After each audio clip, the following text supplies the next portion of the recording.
ni dia ada masalah sakit jantung, cellulitis, hampir kena potong kaki, ada masalah kencing manis. So banyak sangat masalah kesihatan dia. Dan dia bermula dengan Shirutto yang hampir dipotong kaki. Bayangkan 2 minggu dia duduk ke hospital on ubat antibiotik, still tak jalan. Gula tak turun, bacaan komen tak turun, walaupun dia makan nasi tu sangat menyeksakan, memang dah jaga dah, still tak turun. Dengan asbab saya pujuk Encik Rashid, saya kata Encik Rashid cubalah Shirutto. Sampai jekoh saya tau, dia kata saya ni nak mati dah, nak potong kaki dah, awak tak faham ke?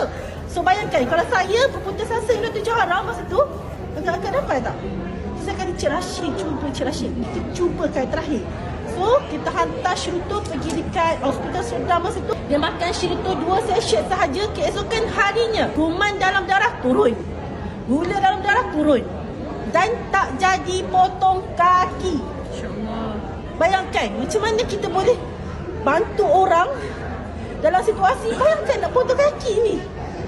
So dekat situ saya rasa macam, ya Allah, Masya Allah. Saya rasa sangat bersyukur. Sebab apa? Bukan sebab Shirutto magic, bukan.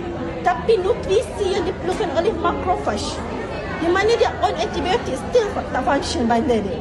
So bila makan Shirutto 2 session, terus dia punya result sangat bagus. Tak jadi potong kaki dan sampai sekarang masih lagi sihat, aktif macam orang biasa.